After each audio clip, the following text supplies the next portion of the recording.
All right, guys, we're gonna get started. Super glad to get everybody together tonight. There's nothing like the fall season in Los Angeles.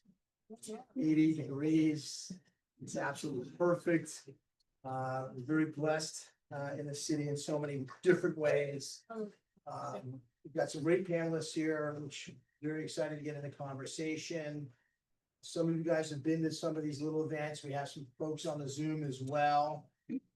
Tonight, we're going to talk about sort of AI innovation in the philanthropy sector. I don't know if we're late to the game or we're early to the game. We'll find out tonight more about that. Everybody, we go around the table, so to speak. Everybody gets a chance to introduce themselves. This one, we're going to be pretty serious. You got literally 15 seconds to say who you are, what organization you're with. You all are doing great things. Barbara flew in from Santa Barbara via Arizona just to be here.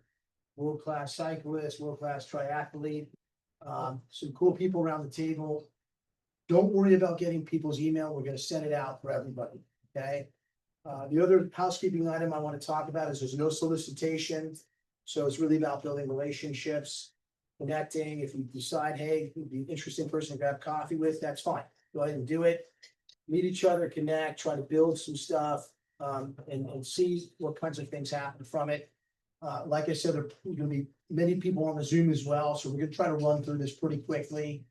We'll give the panelists a chance to say hello, obviously, and explain what they're doing, and then we'll jump into the conversation. Let's just really run quickly through the room, and then we'll get to the Zoom people, and then we'll get to the panel. All right, here we go. Leah. Dr. Leah Haynes, I'm the CEO of the Two-Bit Circus Foundation.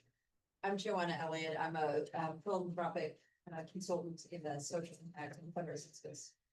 Syndicate Bill fundraiser and also sports event partner. Juwan Ball, producer and philanthropic advisor to emerging philanthropists. Emily Latour, an owner of strategic advisory firm Latour Advisory, enabling entrepreneurs in venture capital. Barbara Peterson, author and CEO, founder of Whole Champion Foundation. I have a consulting agency called Forward Collective. We do a lot of branding and partnerships with business. Russ Garber, philanthropic supporter of my wife, who is a pediatric nurse practitioner and does missions all over the world. Mark Bloom, owner of Bloom Injury Law and a lawyer for a couple charities. Alice Ford, I'm the television host of a show called Alice's Adventures on Earth, which is on PBS, and it's an environmental and adventure travel topic.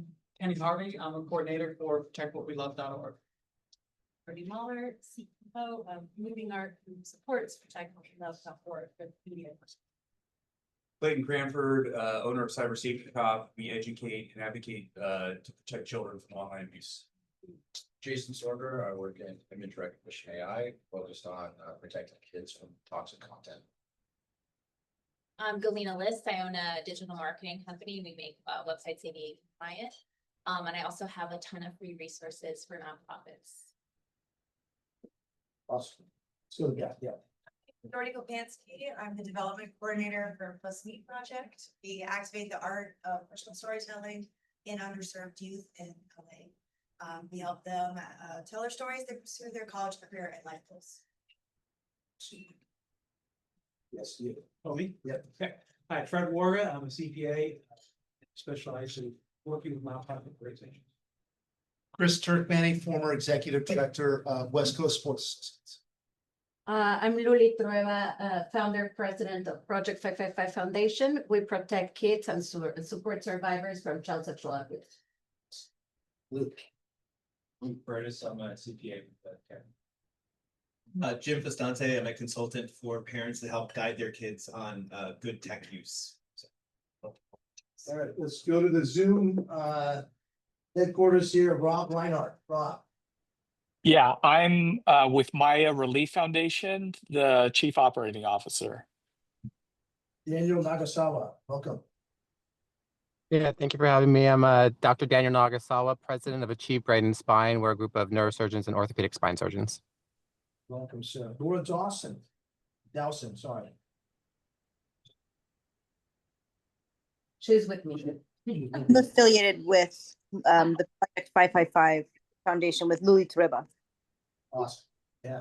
Thank you, guys. Laura Linda, please. I'm sorry, Mara Linda, please. Tell. Going once, going twice. Auspicious fund.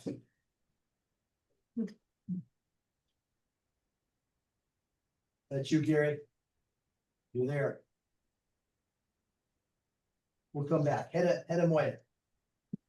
Hi, I'm Global Advisor to the Carlo Foundation and the Frida Kahlo family, and a long-standing friend of Kent's and excited to be part of his inner circle. She watched the Frida Kahlo Museum in Mexico City. Very cool. Brian Biniak. Brian. We'll come back, Brian. Stuart Newton. Hey there, Stuart Newton. I'm co-founder and chief operating officer of Abundant Village, addressing the challenges of poverty around the world. Excellent. Welcome. Jack West. Jack West, I'm chairman of the Drinking Water Research Foundation. Welcome, sir. Dr. Tara Peer. I'm the CEO founder of IMCS Community Clinic, addressing the mental health needs of our community. Welcome, Dr. Peer.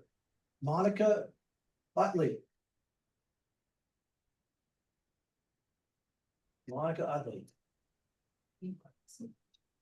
Casey Doherty. Hi, everyone. I'm Casey Doherty, and I'm a member of the Edward Charles Foundation's accounting team. All right. Bonnie Stevens. Hi, I'm Tawny Stevens. I work in operations for the Edward Charles Foundation team. We're going to circle one more time. Gary, are you back with us? Auspicious Fund. Are you here? One more chance, Brian Biniak. Brian, are you here? All right, before we jump into the panel, did I miss anybody?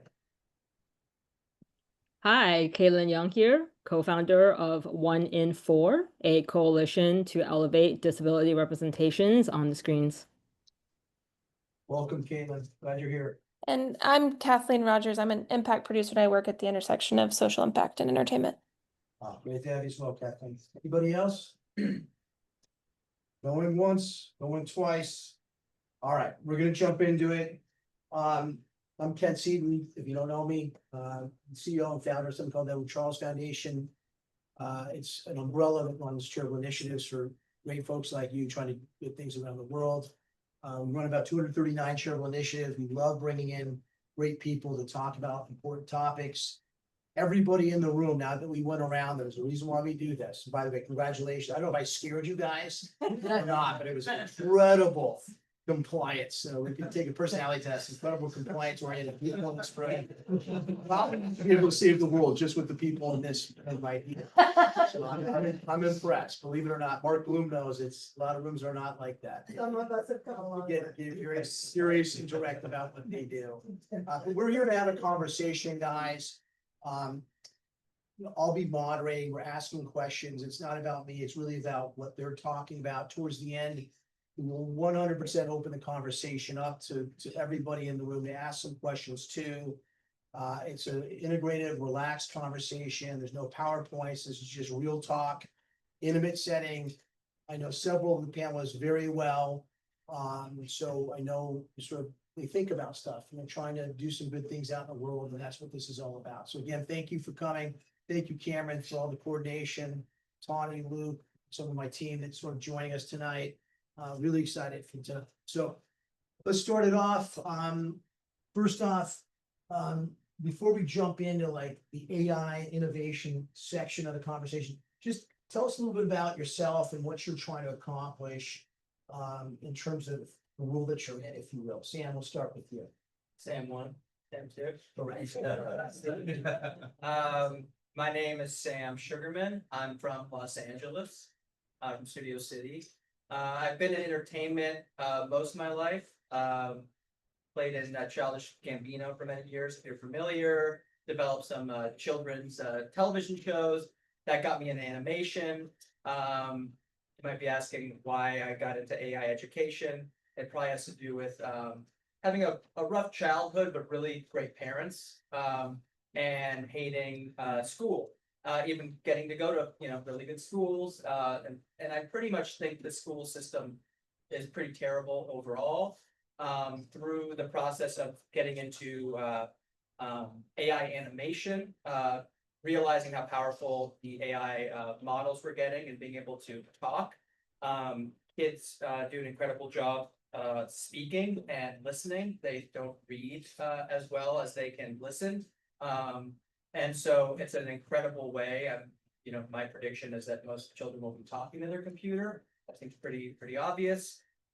So I've created Mulholland this year, and we are doing essentially AI tutoring. And a big part of that is screen time management and parental controls, digital well-being. So some of you seem to be probably interested in that. I believe that education in school should be really fun. That's possible to do. And so we've just started a nonprofit this year to do more research. Professor Tish Jennings is one of our co-founders. She's an expert researcher in early childhood education mindfulness. So most of her background is in nonprofits and doing research in social emotional learning as well. And we also believe that what we're developing is primarily going to be for affluent people. That's, we're going to be the early adopters, and we need to get this in the hands. If you look at the numbers of how many young children in this country are on iPads all day, it's very, very scary. But I think it's a beautiful thing. I think video games and YouTube, all this stuff could be good, and there needs to be better education for screen time management, parental controls, and we're building something to allow kids to have more agency and being able to talk to an AI character, and basically setting intentions and focused on more mindful use of screens. So that's kind of a little background. Right. Let's go up to the big screen here. Allison Fine. Allison, thank you for joining us from back east. Why don't you talk a little bit about yourself, a little bit about what you're filming right now and why, and then we'll finish. We'll go to Sam, and then we'll start jumping into the conversation. Sure. Hi, everybody. Kent, it's a pleasure to be here, and I'm rooting for your Dodgers, by the way. That's exciting. It's been a good week for LA. I'm the president of Every.org. We are a nonprofit with a free online donation platform and a free donate button for other nonprofits.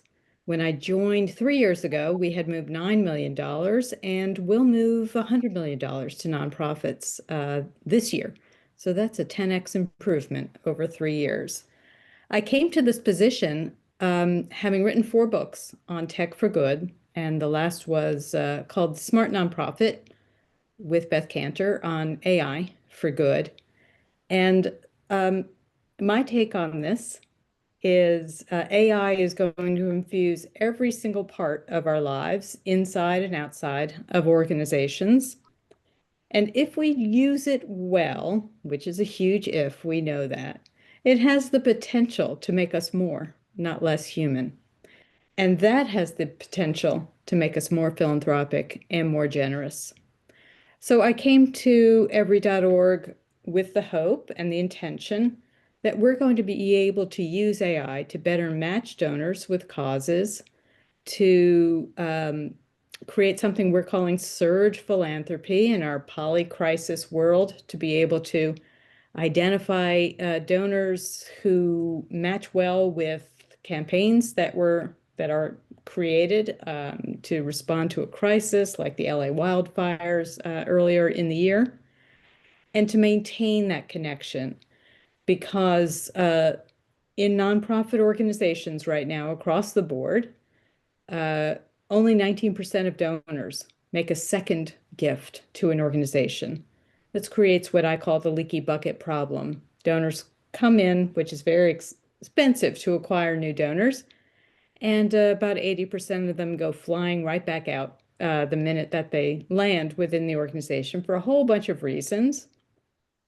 But ultimately, it's enormously expensive. It adds to the burnout problem within nonprofits, and it has added also to the problem that 20% fewer people give to a charity today than they did in the year 2000. So if we use AI strategically and carefully and well, we can make that match between donors and nonprofits better. We can tell better stories. We can customize outreach to donors to share information about the cause that they're interested in, and we can help people to be more generous. And so I am, well, maybe not optimistic, Ken, but hopeful that we can use AI to bring out the best in ourselves. Yeah. Sure. Nice to meet everyone. I'm Sam Fankuchen. Thank you, Kent and ECF team for having us. Allison, good to see you remotely. I suppose I'm here because of my role principally is I'm founder and CEO of Golden. Golden is category defining software for making volunteering here and donations and disaster relief a lot easier. We are also the system of record for over 50,000 organizations on 6 continents who offer volunteering, donation, disaster relief programs. That's everybody from informal grassroots groups without a C3 status, all the way up through mega institutions like UNICEF, the state of California government, AARP, Salvation Army at scale.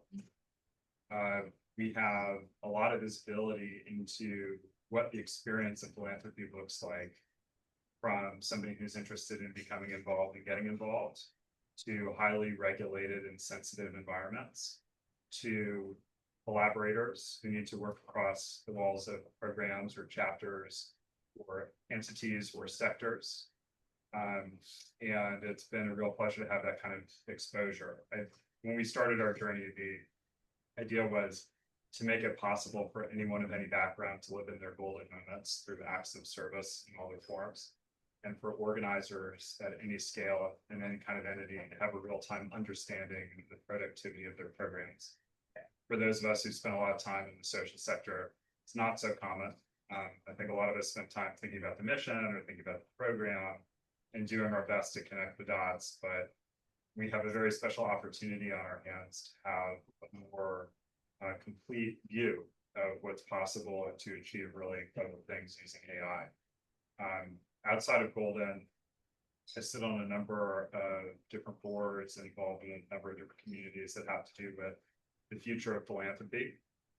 And in those roles, it's been a real honor to work with a lot of others who have much more visibility than I do into different pockets of the universe. But I feel very privileged that, you know, finding the way to somebody like that is usually only 1 degree of separation away.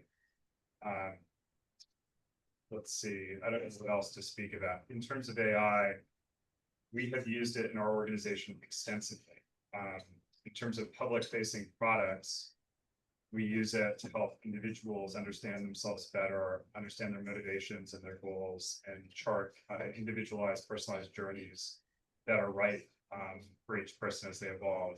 And for organizers, we help them collect data, validate it instantly, use that data either in our system or other systems that we connect with to automate decisions or make things available more promptly.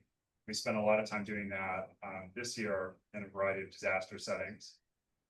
And in some of those roles, just to give some examples in case they're relevant later in conversation, we trained all 52 state service commissions on AI and how they can use it for public service. We collaborated with some of the world's most active disaster relief organizers to set principles and guidelines around where to use it, where not to use it, how to use it. We've collaborated extensively for years with the Human-Centered AI Lab at Stanford to set frameworks for the sector, both the nonprofit and beyond, about where we can devote energy to improving quality of life. Some of that has to do with awareness of the risks, but a lot of it has to do with the understanding of where we are in the history of human civilization And if the North Star is to improve quality of life, there are ways to make gains by taking calculated risks with AI. So that is my position. Love it, I love it. All right, we're gonna jump in, and you guys have already sort of each touching away with some of these questions, but that's totally fine. You know, Sam, we'll kind of, number one, we'll go back to you. A little bit, again, you touched upon, but what do you see from your vantage point, some of the biggest opportunities in AI? Why do you see it that way? What's it going to take from an execution standpoint? And then maybe layer in what's going to be the outcomes and the impact. Good question. I'm not a engineer, so I'll just say that. I think the obvious is it can cure things like cancer. That seems like that's possible. And 20 years or 10 years, I think, you know, the advancements in healthcare and science seem to be pretty self-evident. And I don't know if it'll be in 5 or 10 years where every AI will be smarter than the human being. So everybody and everybody in the world in their pocket will have, you know, a PhD level or, you know, scientist that can, I'm sure everybody here, they get a blood panel or something and they put it in the ChatGPT. That's already working pretty well. I think it can reinvent education. I think the one-on-one tutoring that most people can't afford is impossible. Eventually, I don't know when an AI can be, this might sound like I'm very bullish on this, obviously, because I'm in this space, that in 20 years, you know, you'll be able to talk to an AI robot that can really personalize learning for a piece of software. So that's one example. What was the second half of that question? The challenges or the risks? How are you gonna outcomes of it? Well, I mean, one thing I can speak of that I might slightly disagree with the other two panelists respectfully, but just to bring another perspective, is that I think you have to be wildly risky. And you need, though, people that are push back on that. Because the only way to innovate is to make mistakes and to, you know, think of the Wright brothers, they didn't just one day wake up and figure out how an airplane works. It was just mistake after mistake after mistake after mistake. And then I don't know how many tries, but eventually they figured it out. And if you look at self-driving cars, right, it's very scary, but eventually it's probably going to be safer than having human beings drive. There will be mistakes along the way. So I'll be the one here speaking more on we need better explanations. That's where knowledge comes from, and you need to take risks. It's messy, and you need really good people working on this. And the risks are that, you know, like nuclear technology, right? If there's it could destroy the world, and everybody's seen Terminator. That could happen, you know, it really could. So it's a big question. That's just a little bit of where I'm coming from. Yeah, look, slightly different question you, Sam, but you know, you're utilizing AI for big time disaster relief. Obviously, you all just went through the wildfires. What does that take us through that? What can you develop within your structure or could be developed? Seems like there's communication pieces to this. It's obviously human factor or something. Volunteerism that's available. Maybe you can talk a little bit about that, but I think that's super relevant to the question of like impact, why develop it, and what's the impact of it. Yeah, I would love to get into that. Before I do, just a quick straw poll. Who in the audience we can see here uses AI somehow in their everyday life, maybe outside of work? Who uses it in work as well? Who has engaged in conversation with your organization about how you will use AI? Who has a large appetite for maybe how to use AI moving forward. That's totally different than I would have expected and very encouraging. That's a lot of people just for those who are here online. And I'll preface it by saying we have a lot of exposure to how AI works, and we have very deep partnerships with other infrastructure providers who have their own visibility into how programs can and should work. And what I would start by saying is it's important to know what you're solving toward before starting to figure out how to adopt and utilize technology. For us, and when we have a chance to work directly with people, we're asking questions about what success looks like, how they're measuring success, how they're going to imagine getting to success, and the degree to which they have looked at that in a standardized way with or without technology in the past, how much historical understanding they have of how that view of success is captured, what of that information is sensitive information,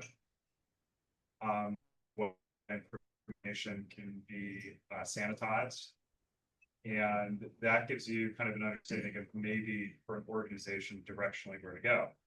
But at the same time that we're having these long-term conversations about how to plan for and implement AI, we're also having conversations at a very basic level about what is available today with AI. So a quick show of hands. Who has used an LLM to have kind of like chat conversations or develop personal ideas? That could be ChatGPT, Claude, Perplexity, anything like that. Who has built an app, a bot, or an AI agent before? Who has connected multiple AI agents? Who has integrated those AI agents with third-party databases that are feeding data into them? And who is connecting those AI agents to work with software outside of the environment where you're building the AI agents? So there are tools that each of us can use. So that at the end of that line, there's very few, like maybe one or two people, which again is more than I expected. The consumer technologies that are available this week or last week or the last couple of months have evolved so quickly to do incredibly powerful things in ways that you could learn this weekend if you wanted to sit down. And a big part of understanding what is possible with AI is getting everybody into a place where you can have a real conversation about it. So, and sorry, Ken, if I'm going a little long on this. No. Trust me, we all should be paying you money for this. So an easy way to do it is just have a safe space to talk about AI. That can be a regular standing meeting. It can be a Slack channel. It can be just kind of sharing email newsletters around that you find interesting and having a real conversation about it. Personally, I spend the first 2 hours of my day reading news about AI because honestly, that's how fast it moves. And I don't act on everything, nor do I expect others around me to act on everything, but understanding when the tool exists, that can suddenly be a game changer. It can be so much deeper. So rather than just like sitting down and getting to work, having an understanding of what the velocity of innovation looks like, what may be adjacent to what you're doing, where the blockers in your work are that AI may someday be able to solve, then understanding when to jump in. And going back to how, for example, disaster relief organizers are thinking about this, there's some high-level principles there too. One is having an environment where you can have a holistic view of the data about your organization that is relevant. For many disaster relief organizers, they have tons of historical data, and no two disasters are ever identical. But for example, when there is a big disaster, and I'll pick like very regular, plain vanilla cases. If you talk to the Red Cross, Salvation Army, United Way Worldwide, folks that are inevitably involved in all the large-scale disasters, they have a game plan for how they assess a disaster and start to build a roadmap for preparing, responding, and long-term recovery. And there are inputs to that roadmap that inform the assumptions that they make. And some of those can be seen by the naked eye, some can be done by looking at historical budgets, and others cannot be seen by the naked eye. And if you can standardize and have as complete a data set to draw from as possible, you can start to look for trends that may change how you choose to respond or provide long-term resources for a disaster. You can also be very responsible about understanding what personal information is, where it could exist, and where people who have lent you that information at some point understand or don't understand what permissions they're giving you, and where they can make clear choices that give them more value. So as somebody who both survived the LA wildfires this year and was involved with the response to the LA wildfires locally in LA, but also at scale for a lot of these programs, I can tell you that there are a variety of different needs that go unmet. And no expert disaster relief organizer ever operates under the assumption that they're going to meet all the needs. The assumption is there's not enough resource to go around. So the question is, how can you identify and meet the needs as quickly as possible, or triage and reposition somebody to a better resource for those needs? How can you collaborate? And the sooner that you kind of have your back office in order for that data, and that you're open to relationships with partners, the sooner AI tools can help meet those needs faster. And so when we talk about calculated risks and why you would do this, I think a big motivator that appeals to a broad set of people, regardless of their beliefs, tends to be that if we live in a world where solvable problems exist, let's use the tools we have to solve those problems as quickly as possible. So I'll just pause there. Yeah. We'll come back, but I think that's perfect.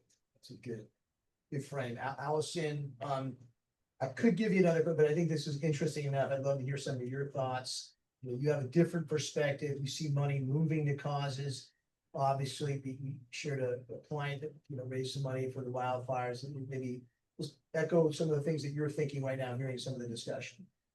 Yeah, I'm happy to, Kent. I'm thinking about, in my mind, the ultimate ROI for people working in the philanthropic space, and all the nonprofit folks who are here in the room and on the Zoom, Kent, is what I call the dividend of time. This is the 20 to 30% of our time right now that is being sucked up doing administrative work, replying to all on emails, reconciling budgets, the kinds of rote tasks that AI is outstanding at doing. Not on its own, supervised, right? In the same way we've never want ChatGPT to do anything or communicate with people outside of our organizations without supervision. But if we could create this balance, Kent, of having AI do what it does best, that frees up people to do what we do best, which is to build community, to tell stories, to create trust between people, to problem solve together, to do all of those things that people came to nonprofits to do in the first place, before they found that if you're a fundraiser, a huge chunk of your time is spent writing the same things over and over again to foundations. So I think if we could, I want to encourage people to dig in, like Sam was saying, get your arms around AI before it gets its arms around you. Practice using the tools, but also find ways to create this balance within your organization where AI is, just fantastically good at doing these very large rote tasks. And we can become so human that people have time to pick up the phone and call donors, current donors, lapsed donors, and ask them how we make them feel when they donate. Ask them why they came to the organization. Ask them their story. Ask them to connect with other donors. We could be something very different as a sector if we used AI strategically and smartly in the next little while to free up humans to do what humans ought to do. you go back, you brought up one-on-one education. You kind of moved away from it. I think it's pretty big. Must be a big belief of yours that one-on-one education isn't. Some folks may be sort of in the educational sector and kind of understand, but why, Sam, is that so important? Because it seems like it's a big thrust of what we're creating here is this opportunity more on the impact, the outcomes, what really happens within this. What are the pain points in education right now? You've done an education panel, so I have my own ideas, but I'd Yeah. like to hear it from you. Yeah. All right, what are the pain points? I'm trying to just pick like my top ones. Well, the obvious thing that I think most people would agree is if you can educate early, have good parents, good teachers, good community, that's the best chance at creating outstanding people. You should start as young as possible, right? And if you have a school with a bunch of kids at different skill sets, and you only have one teacher to maybe 20 or 30 kids, I think that model is pretty terrible. And that you're not going to be able to hire 10 more teachers per classroom. So for better or for worse, I mean, I think it would be amazing if you could just have more teachers, more human beings. So I think part of the answer is that you'd have to reform the school system, and that probably starts with maybe more private schools and alternative schools that can afford to do this, where you have software doing a lot of the core curriculum.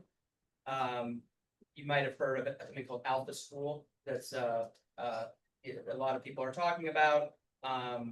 It's essentially that concept is 2-hour learning. You spend 2 hours doing core curriculum.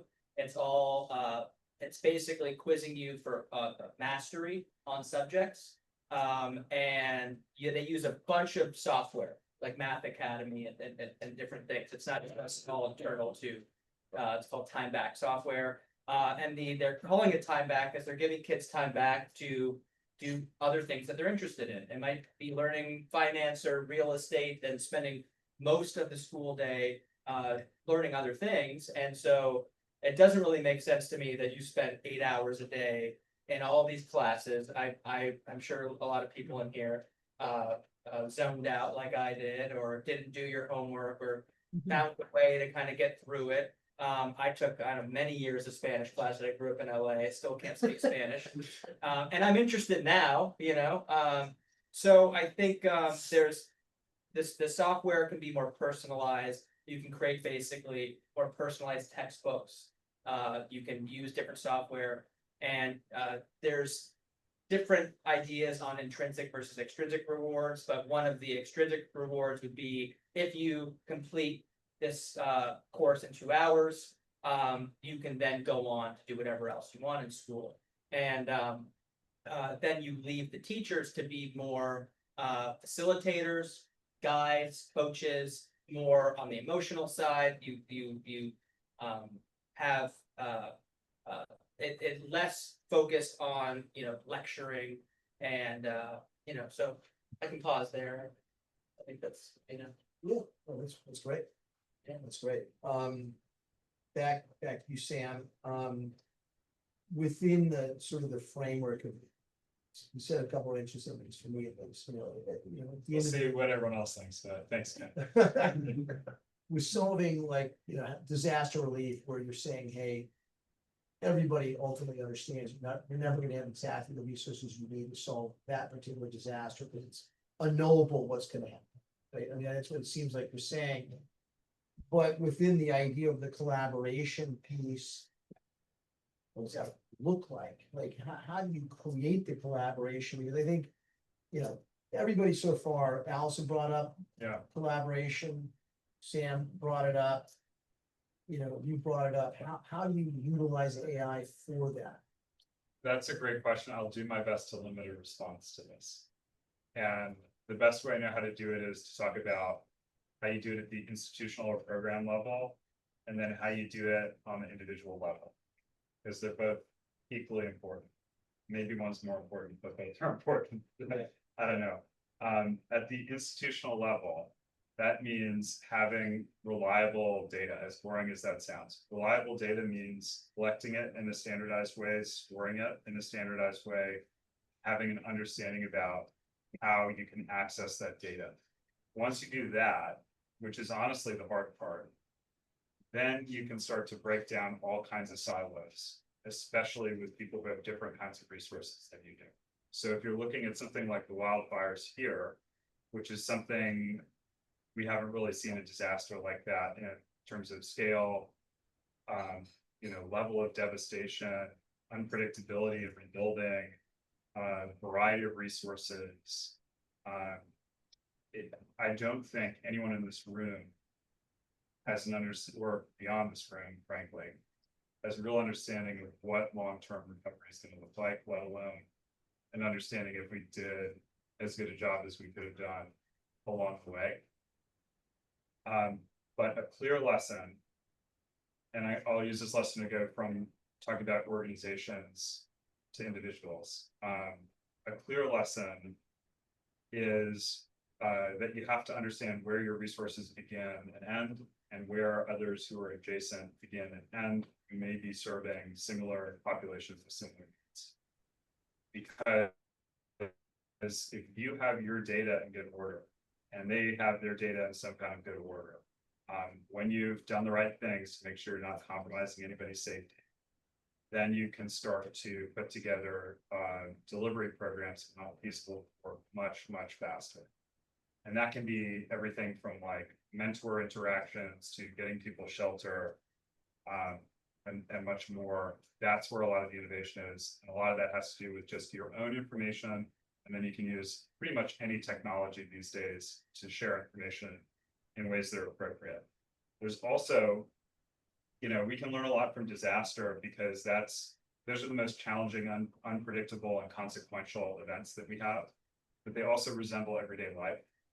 And when you go through the process of seeing how things play out when the consequences are significant, you can start to make different choices about how you behave in everyday life. And for most of us who are running core programs that depend on charitable contributions, everyday life means making sure that you can sustain the growth of the organization. And what Allison was speaking about is really, really significant. Like in the world of e-commerce or online business, you measure success of an organization about what the lifetime value of a customer is, what the customer acquisition cost is, and you make sure that you can make money over the lifetime of having a customer. In the charitable sector today, even with the thousands of software tools that we have, it's not a good thing if the average rate of repeat giving is 19%, according to the Fundraising Effectiveness Project, or if you look at other sources, anywhere from 20 to 30%. And there may be some organizations that have tighter networks and they can outperform that. But if only one of the 4 or 5 people who you talk to, you spend all your time at work earning as a supporter ever gives again, you're not just losing the potential for them to deliver the results of your program more quickly, you're losing the chance for them to activate their network and provide social proof to other people who share their beliefs. And that is a big loss. And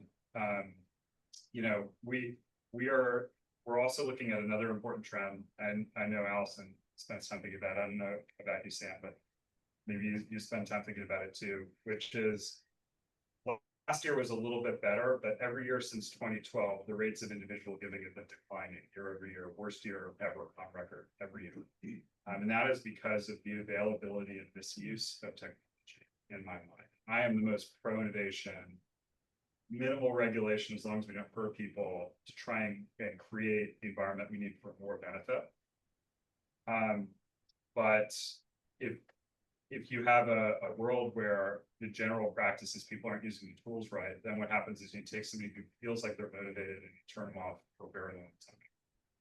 And so we need to take AI and what we've learned about empathy from these disaster situations and create environments where we can speed up an understanding of who somebody is and give them what they came to give or get, and kind of keep them there in a deeply personal way, so that there's more equitable exchange of value, not just collecting gifts, not just optimizing and A/B testing how you give people messaging about a gift or when to send a gift, but a holistic understanding that a supporter isn't always only a donor. They have all kinds of other ways to support. And we can use AI to develop an understanding of who they are, not just what their last behavior was. And that's where you'll start to see a reversal of this very inverted tone we have of donor conversion, lifetime value, retention. And that should really apply to any nonprofit. Yeah, and Sam, I actually was gonna go to that for Allison, which is really centered around the statistic that you gave around second time donors, which is incredibly discouraging for the sector. Also, Sam brought up another statistic of personal giving being down. It's an all-time low right now, which does go to, I guess, Allison, how do you look at AI having a practical impact on a donor being excited about giving? What's going to have to shift in your mind? It's a huge point for anybody in this room who's going out and raising money. Reality. So, Allison, what your thoughts on? So I'm glad you asked this, Kent. I think about this question most of my day. So I'm glad to share some thoughts. The first thing is that we have been trapped in a transactional model for everyday giving that puts the organization at the center of the model and has everyday donors, people giving, we'll say just less than $500 at a time, on this hamster wheel, and we're spitting email spam out to them what feels like almost every day. And at the center of that model is the organization's work. And you know that, Kent, when you get emails that really are basically the organization's to-do list sent to you, right? We need money so we can, build these things and send out these things and help these kids. And yes, that all of that is true, and no donor cares. We need to use AI to get to know our donors better, to customize our messages and stories for them, and to put the donors at the center of this equation. What are they interested in? What moves them? What is going to keep them engaged with us?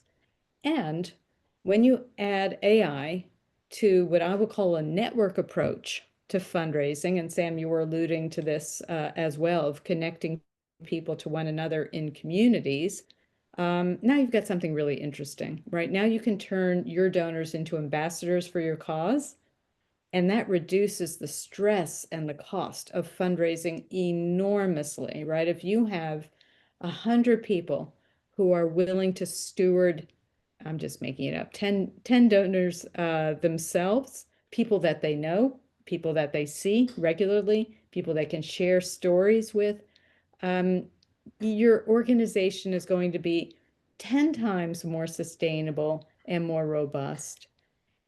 What we have to do, Kent, is stop trying to, attract the next billionaire to our causes. It's very, very, very unlikely to happen. And even if it does, even if you do have major donors, you're putting your organization at risk that those people or government agencies, in that case this year, are going to change their mind, right? You need to spread out your donor base, make a wide and sustainable base that will serve you in good times and in bad. And we're seeing a lot of that happen on every.org, where organizations are staying longer on our platform. They're raising twice as much money per organization this year than they were last year. Those donor retention rates are going up. They're able to tell better stories on the platform. They're able to create matching campaigns, which people love, including, Kent, your projects that are using our platform as well. And we can watch in real time as they're getting better at really engaging deeply with donors. And I'll just add this, Kent. A lot of the problems that we're having as a society come down to the issue of us becoming atomized and very lonely this century, right? Sam, you brought up the issue of a decrease in everyday donors.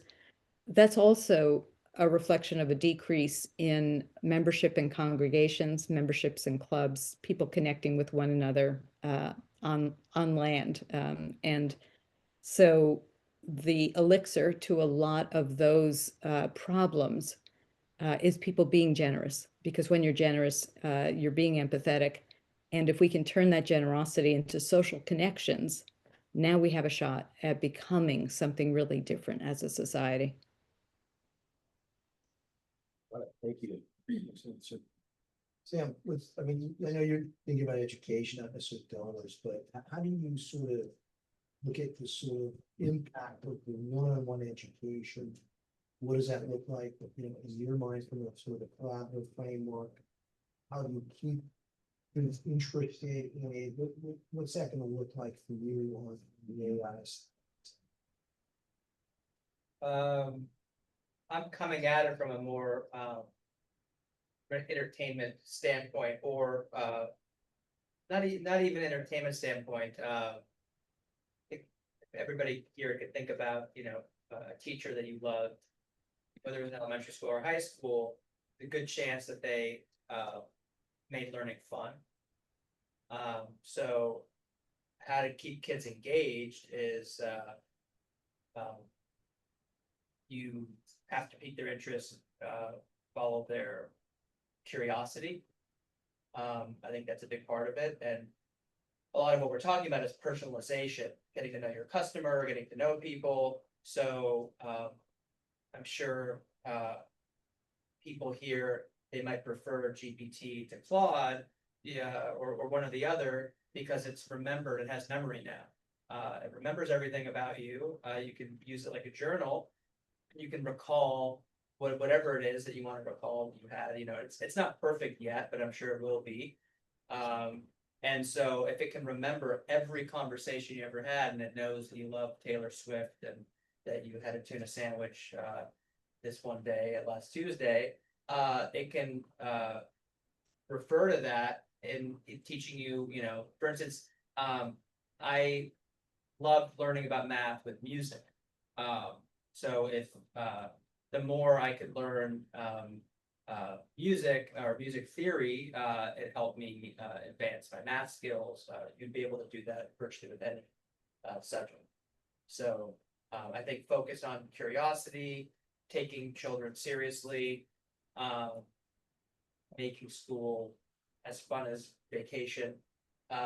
It's the focus needs to, there's not, I mean, that's like the North Star, and I think software can help. And I just want to be clear, the software can free up time to go explore and do other things. And maybe one day, is what we haven't talked about yet is, what does it look like in 20, 30, 40 years? And it's a very weird thing, because this is a very optimistic view that there will be so much abundance in the world that some of the utopian ideas are possible, that people will be able to work less and have a lot more time. Parents will have a lot more time to spend with their children. And maybe school doesn't have to be, in a way, school is like a daycare because parents have to work.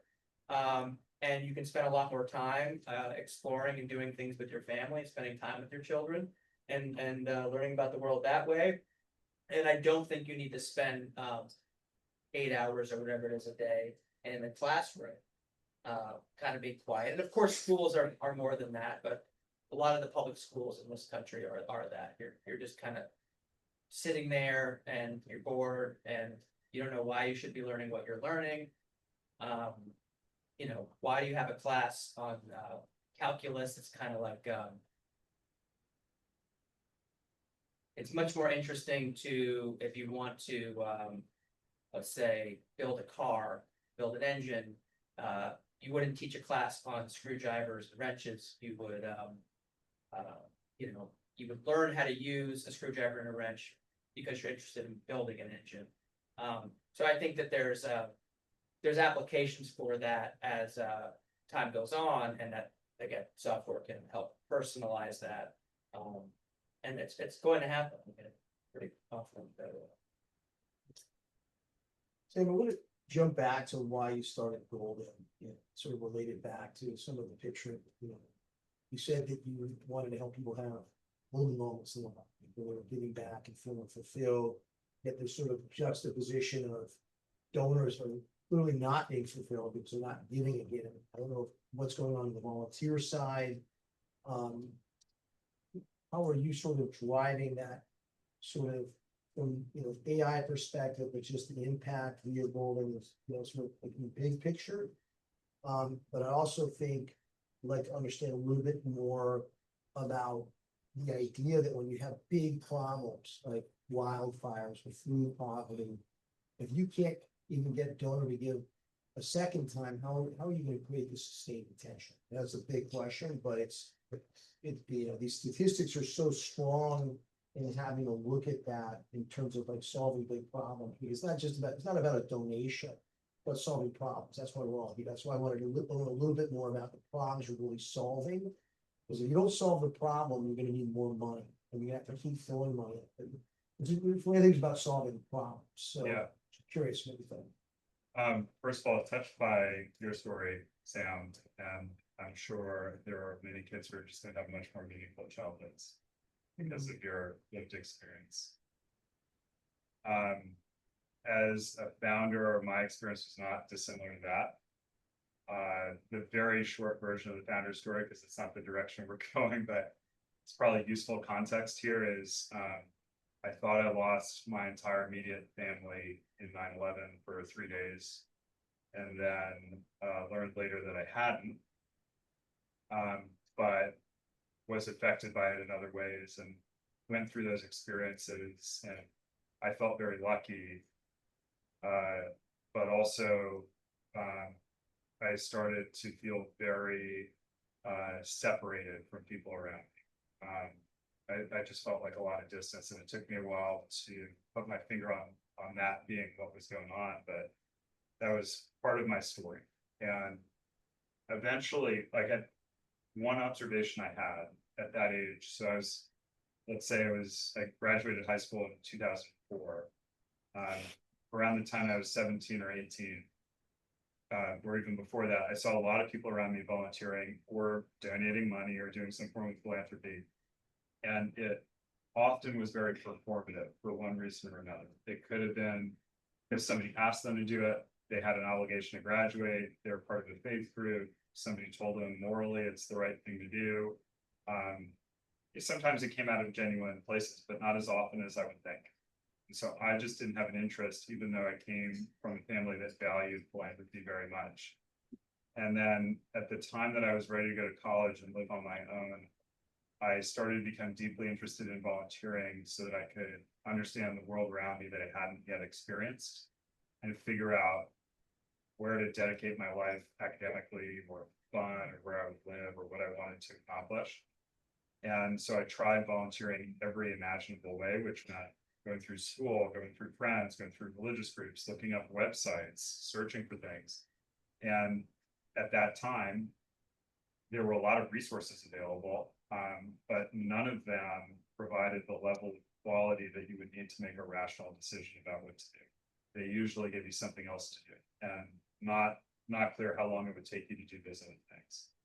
And so I knew even back then I wanted to use technology to expedite that discovery process. And I ended up starting as a public policy major in the school, pitching an idea for something very similar to Golden is in about 2006, and got offered funding for it within 3 days. And so I ended up dropping out of college and starting a social venture and coming back. And when I returned, I went to a school called the Design School, or sometimes known as the D School at Stanford. And I was the first undergraduate to major in social entrepreneurship there, which is now a pretty robust program. And have been thinking a lot about what kind of experience people want. I don't know the answers, but when we started Golden, the idea was to give everyone point and shoot curated opportunities that were actionable for somebody with no experience or people with highly specific experience. So if you're used to using Uber Eats, Hotel Tonight, any kind of visual mobile app that personalizes things, you know, Open Table, whatever, you see something, you see a bunch of results that are personalized to you, you see enough about it to become curious. When you see the details, you can make a decision with conviction about whether you want to be there or get the thing, whatever it is. And we showed organizers of these opportunities what it looks like to have a modern user experience.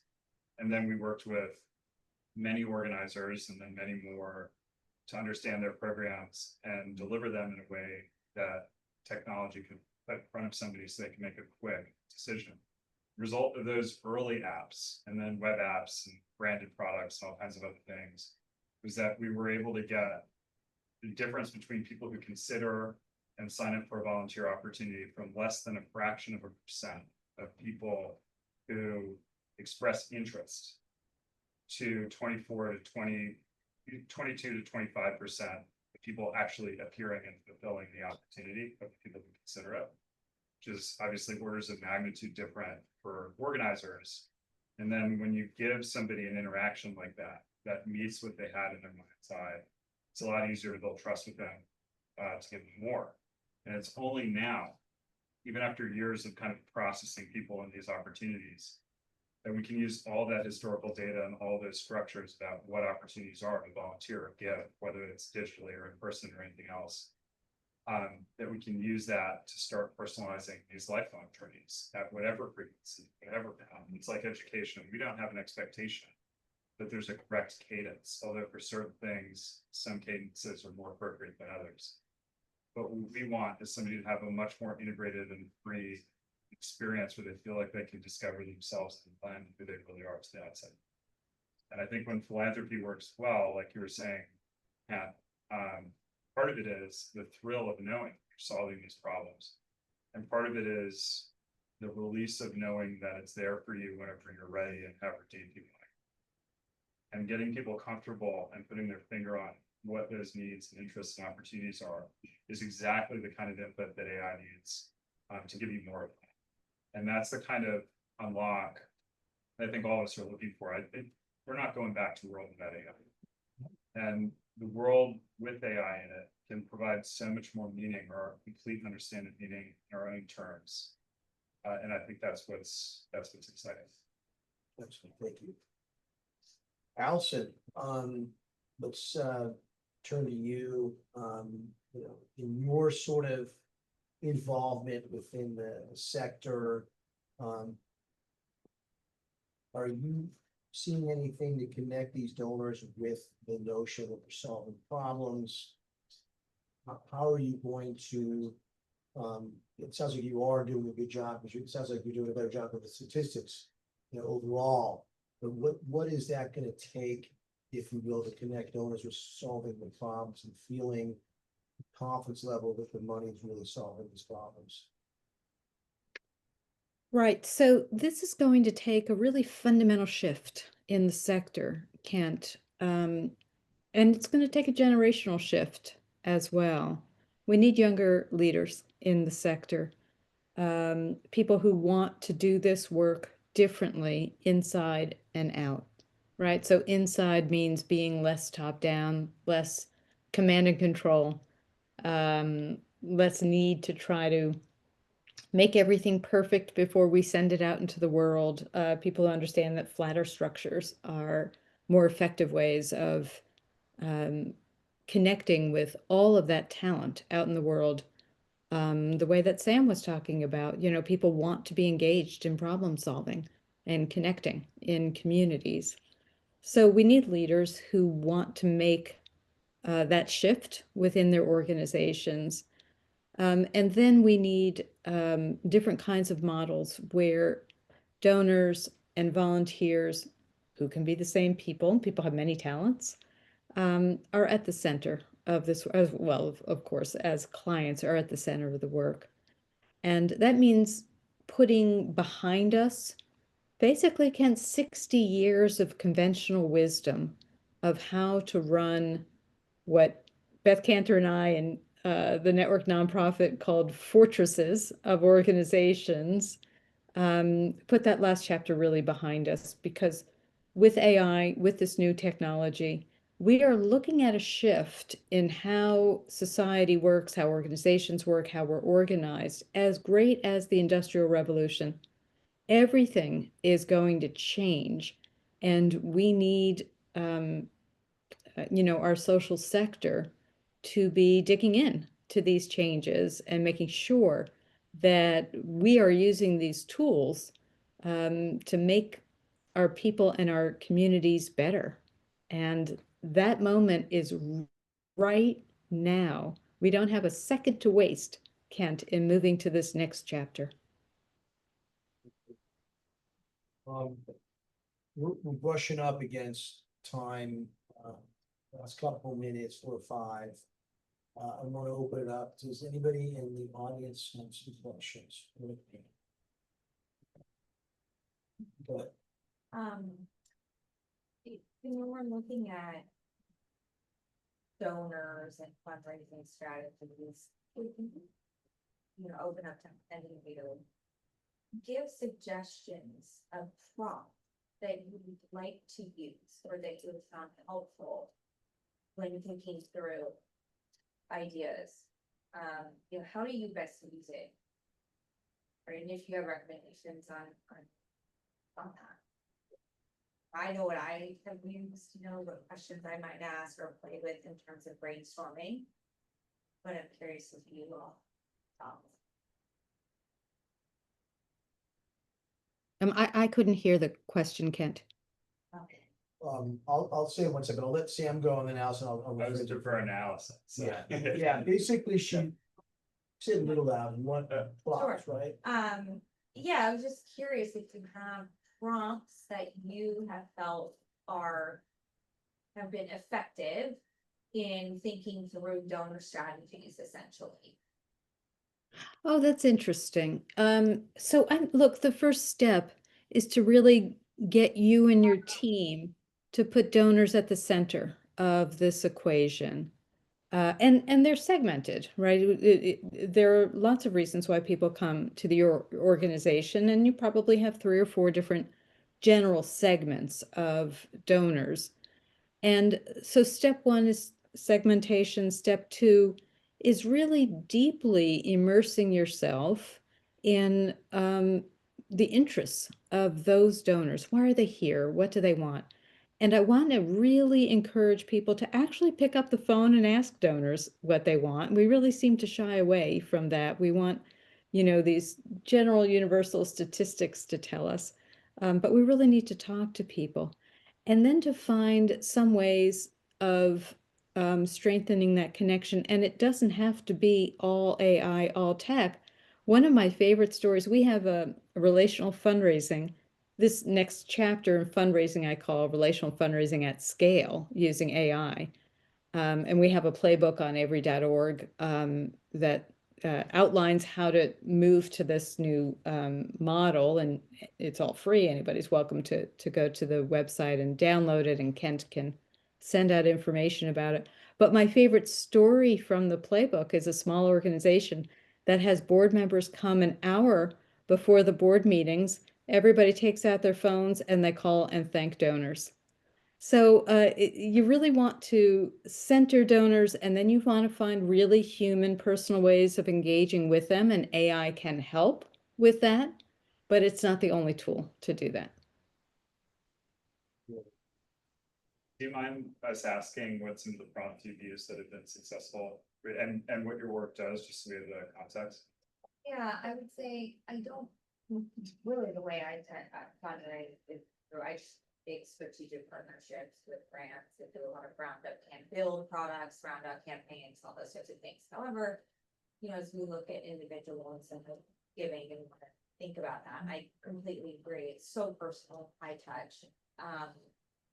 But I'm just trying to think of anything that I haven't thought of already. I would say some of the ones that I go around with are who are our current what's the demographic and who are the people that currently give and what do they like to do and where do they live in terms of their social circles, what are they involved with? And then I would ask kind of things like, what are maybe other individuals that link closely to this, but aren't already in this? What are the ones I'm not thinking of? Kind of that lane are things I might ask. Yeah. If so I'm making sense. Yeah, we can think through this aloud just in case this exercise is applicable for Yeah. anybody else. So if you don't mind me asking. Yeah. For the segment that you're looking at of corporate partners or big partners, or for the database that you have as a whole, do you have a sense of the relative order of magnitude of how many records you have in your donor database? No, I don't.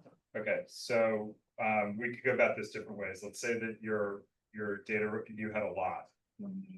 If you were doing that, you would want to apply some segmentation and some general baseline formulas of what's worked, and then extend those formulas to the people you have reached. There's software out there, for example, one's called Dataro, D-A-T-A-R-O, but there are many others of these sort of segmentation, enrichment, and automation platforms for that.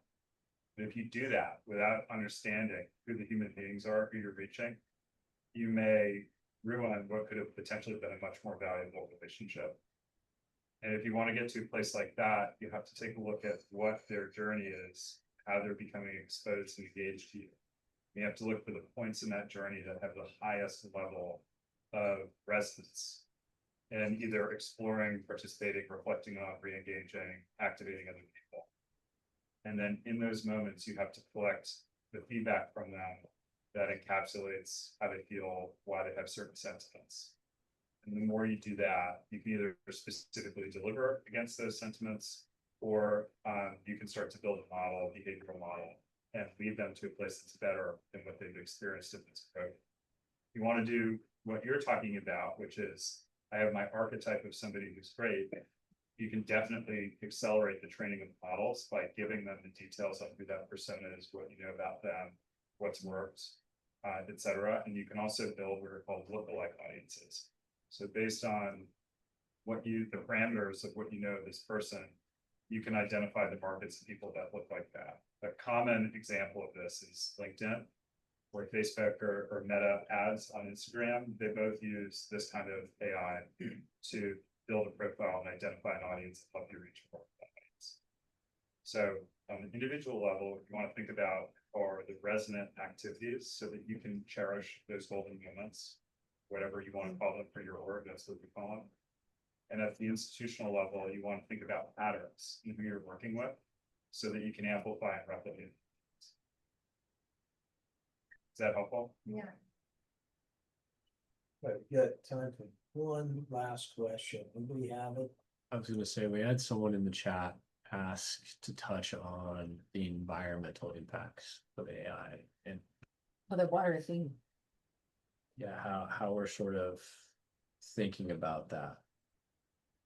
Can I link that question to my question? I think they're the same. I heard that AI uses water, tons of water. So it sounds everything amazing. By the way, your idea is amazing.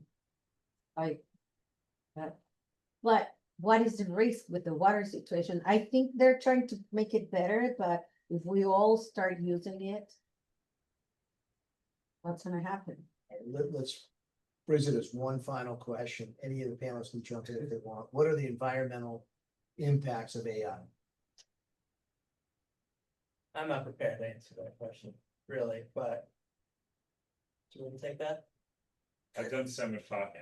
I'm gonna let them take it. It's okay, you can I'll- pass. I mean, I'll do it. these aren't experts on environmental impacts, but Allison, if you want to take a shot, if not, we'll punt it. Allison, final.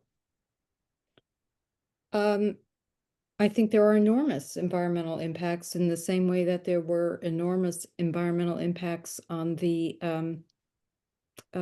for gas-powered cars, and the last economy we had that was petroleum-based. And I think AI is going to continue to explode in its power and its use. Not that we should ignore the environmental impacts. And unless and until we have, I'm gonna be a little spicy here, Ken, right at the end, unless and until we have a government interested in regulating any of this, our concerns are not gonna be heeded. Wow.